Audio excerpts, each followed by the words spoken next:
جو بات بھی ہے وہ اس کے سینے میں دفن ہے۔ وہ اصرار کرنے لگے اور کہنے لگے کہ تم نے اپنی بیوی کو تو ضرور ہی بتایا ہوگا۔ جمیل نے کہا کہ میں قرآن اٹھانے کو تیار ہوں، میں نے کسی کو بھی کچھ نہیں بتایا۔ وہ اسے مارتے اور دھکیلتے ہوئے کمرے سے باہر لے گئے۔ میرے تو وہم و گمان میں بھی نہ تھا کہ وہ اسے آنن فانن قتل کر کے بھاگ جائیں گے۔ دونوں کمروں میں یکدم خاموشی چھا گئی تو میں نے اندازہ لگایا کہ وہ لوگ چلے گئے۔ میرا خیال تھا کہ وہ جمیل کو زبردستی اپنے ساتھ لے گئے، لیکن جب میں نے باہر نکل کر دیکھا تو جمیل برآمدے میں پڑا آخری سانسیں لے رہا تھا۔ یہاں تک بتاتے بتاتے شانتی کا گلا روندھ گیا اور وہ سسکیاں لینے لگی۔ سسکیوں اور آنسیوں کے درمیانی اس نے کہا کہ جمیل نے جو آخری بات کہی وہ یہ تھی کہ میں اس قتل کے بارے میں کسی کو کچھ نہ بتاؤں ورنہ سخت مصیبت میں پڑ جاؤں گی۔ اس نے ایک بار پھر مجھے اپنے سر کی قسم دی اور کہا کہ میں یہاں سے چلی جاؤں اور 5-6 مہینے کے لیے کہیں گم ہو جاؤں۔ میں اسے اسپتال لے جانا چاہتی تھی، ہمارے گھر کے پاس ہی ایک ٹانگے والا رہتا ہے۔ میں نے گلی میں جا کر دیکھا لیکن ٹانگا ابھی واپس نہیں آیا تھا، شاید آخری شوقی سواریاں اٹھانے کے لیے وہ رک گیا تھا۔ میں بھاگی ہوئی واپس آئی لیکن اس وقت تک جمیل دم توڑ چکا تھا۔ اپنی روداد ختم کر کے شانتی زاروں قطار رونے لگی۔ اس کا لہجہ اور چہرہ گواہی دے رہے تھے کہ آج اس نے ہم سے کچھ بھی نہیں چھپایا اور سب کچھ ہمارے علم میں لے کر آئی ہے جو اس کے علم میں تھا۔ تاہم یہ سب کچھ معلوم ہونے کے بعد بھی ہم وہیں کھڑے تھے جہاں 10-12 روز پہلے کھڑے تھے۔ تفتیش کا کوئی نیا راستہ ہی نہیں کھل رہا تھا۔ یہ بات تو ثابت ہو گئی تھی کہ جمیل احمد حادثے کا شکار نہیں ہوا تھا بلکہ اسے قتل کیا گیا ہے، اور قتل کرنے والے وہ لوگ تھے جو کافی عرصے سے اس کے پیچھے لگے ہوئے تھے۔ ان لوگوں کا خوف اتنا زیادہ تھا کہ جمیل احمد نے پولیس سے بھی رابطہ نہیں کیا تھا اور اپنی جان بچانے کے لیے خود ہی تگودو کر رہا تھا۔ غالب امکان یہی تھا کہ جمیل احمد قاتلوں کی کسی اہم کمزوری سے واقف ہو گیا تھا اور بالآخر یہی واقفیت اس کی موت کا سبب بن گئی۔ اس روز بارش کے بعد موسم خوشگوار تھا۔ آسمان پر شام کی سرخی پھیلی ہوئی تھی لیکن سورج ابھی بھی غروب نہیں ہوا تھا۔ میں ابھی ایک تاریخ کی بخت آ کر واپس آیا تھا۔ کھانے کے برآمدے میں کرسی ڈالے بیٹھا ہوا تھا۔ بلال شاہ آیا اور میرے قریبی کرسی ڈال کر بیٹھ گیا۔ وہ بڑی فارم میں نظر آ رہا تھا، مونچھیں گھی میں چمکی ہوئی تھیں اور گندمی چہرے پر ٹماٹر کی سرخی تھی۔ کہنے لگا، خان صاحب، میں نے جمیل احمد قتل کیس کے بارے میں بہت سوچا ہے۔ سوچ و بچار کے بعد میرے دماغ میں ایک زبردست ترکیب آئی ہے، بلکہ میں نے اس ترکیب پر تھوڑا بہت عمل بھی کر دیا ہے۔ آپ یوں کریں کہ شانتی بائی کو چھوڑ دیں۔ شانتی بائی کا ریمانڈ ختم ہو چکا تھا اور اسے جوڈیشنل ریمانڈ پر جیل بھجوانے کے لیے میں نے کل پھر کچہری جانا تھا۔ بلال شاہ کی تجویز سن کر مجھے حیرانی ہوئی۔ میں نے پوچھا، یہ بات تمہارے دماغ میں کیسے آئی ہے؟ اس نے کہا، آپ جانتے ہیں خان صاحب کہ میرے دماغ میں کوئی بات بھی کسی خاص وجہ کے بغیر نہیں آتی۔ آپ کو یاد ہوگا پچھلے سے پچھلے ماہ کے کیس میں۔ ہاں مجھے سب کچھ یاد ہے۔ میں نے اس کی بات کاٹی۔ تم یہ بتاؤ کہ شانتی بائی کو چھوڑا جائے کس لیے؟ اس نے بڑے ہی اسٹائل سے سگریٹ سلگایا، اسے مٹھی میں دبا کر ایک طویل کش لیا اور مجھے نیواں آنکھوں سے دیکھتے ہوئے بولا، جناب، آپ کو تو پتہ ہی ہوگا کہ میں پچھلے 8-10 دنوں سے اس بازار میں جا رہا ہوں، لیکن کسی بری نیت سے نہیں، صرف آپ کی خاطر۔ میں نے کہا، مجھے پتہ ہے، اب آگے بھی بتاؤ۔ وہ بولا، خان صاحب، میں نے اندازہ لگا ہے کہ اس کنجر محلے میں کوئی مخبر موجود ہے۔ اس مخبر کی مخبری پر جمیل کے قاتل جمیل تک پہنچ سکے ہیں۔ میرا مطلب ہے کہ اس محلے میں کوئی نہ کوئی ایسا شخص ہے جو بازار کی ہر اطلاع جمیل کے دشمنوں تک پہنچاتا رہا ہے۔ ہو سکتا ہے کہ وہ بازار کے دلالوں میں سے کوئی ہو یا پھر کوئی باہر کا بندہ ہو، بہرحال کوئی نہ کوئی وہاں ہے ضرور۔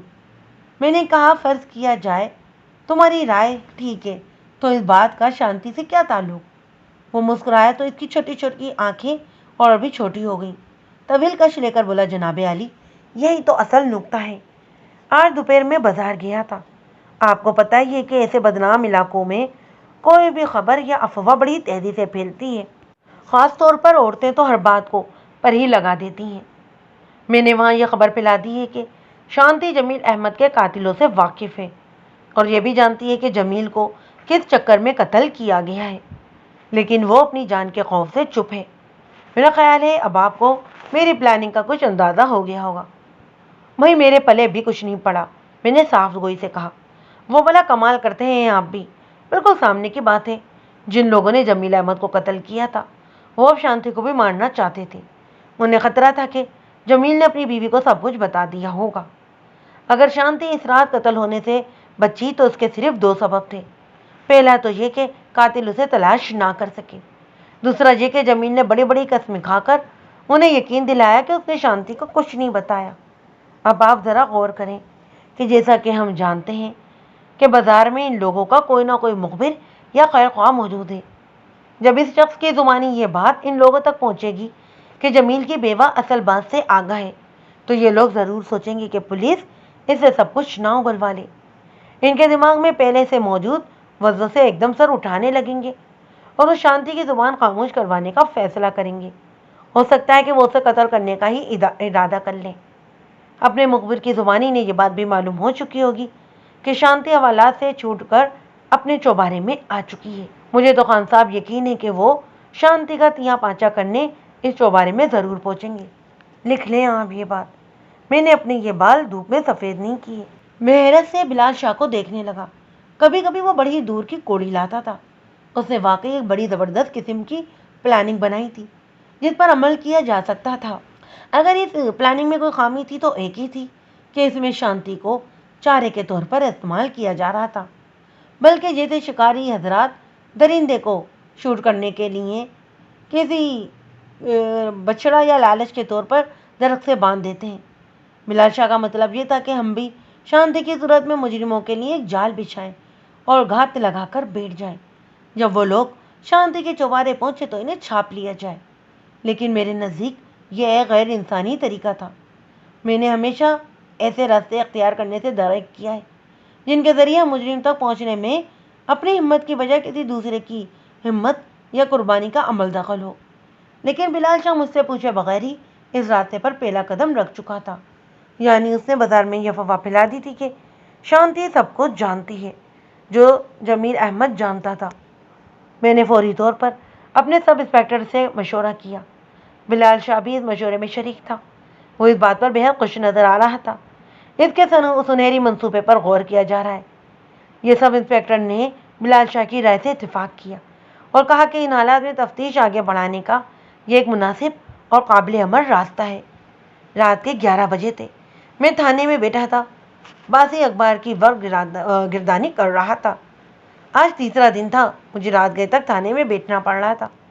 میں شانتی کو ضمانت پر رہا کروا چکا تھا اور وہ واپس بازار حسن پہنچ چکی تھی۔ منصوبے کے مطابق سب انسپکٹر ممتاز اور 3 کانسٹیبل سادہ کپڑوں میں ہر رات شانتی کا پہرا دے رہے تھے۔ بلال شاہ بھی ان کے ساتھ تھا۔ میں نے سب انسپکٹر سے کہہ رکھا تھا کہ وہ بہت احتیاط سے یہ کام لے، یہ ایک انسانی جان کا سوال ہے۔ اگر شانتی کو کچھ ہوا تو اس کی ذمہ داری ہم سب پر عائد ہوگی۔ سب انسپکٹر نے مجھے ہر طرح کی تسلی دی اور کہا کہ جو ہی اسے کچھ گڑبڑ ہوئی وہ فون پر مجھے اطلاع دیں گے۔ رات 11 بجے کے لگ بھگ فون کی گھنٹی بجی۔ دوسری طرف بلال شاہ تھا۔ آوازوں سے اندازہ ہوتا تھا کہ وہ اسی بازار سے بول رہا ہے۔ نسوانی مردانہ کہکوں اور گھنگریوں کی ملی جلی آوازیں صاف پہچانی جا رہی تھیں۔ بلال شاہ بہت زیادہ گھبرایا ہوا تھا۔ کہنے لگا، خان صاحب جلدی آ جائیں، کچھ لوگ آئے ہیں۔ ٹھیک ہے، میں آ رہا ہوں۔ میں نے اس کے مختصر فقرے کا جواب مختصری طریقے سے دیا اور اپنی پشاوری چپل پہن کر فوراً اسکوٹر کی طرف بڑھا۔ میں سادہ لباس میں تھا، نیلی شلوار قمیض تھی، سر پر گول ٹوپی۔ سرکاری پسٹل میں نے بڑی احتیاط سے قمیض کے نیچے چھپا رکھا تھا۔ تھانے سے شانتی کے چوبارے تک کا فاصلہ تقریباً پون گھنٹے کا تھا، لیکن رات کے سبب چونکہ سڑکیں سنسان تھیں میں صرف 20 منٹ میں ہی موقع پر پہنچ گیا۔ یہ رات کو کھلا رہنے والا بازار تھا، اس لیے جگمگا رہا تھا۔ پان، سگریٹ، ٹکا کباب کی دکانوں پر رونق تھی، پھولوں کے ہار فروخت ہو رہے تھے اور روشن کھڑکیوں میں رنگ برنگے دوپٹے لہرا رہے تھے۔ یہ زیادہ لمبا چوڑا بازار نہیں تھا، بے مشکل کچھ ہی دور کا فاصلہ ہوگا۔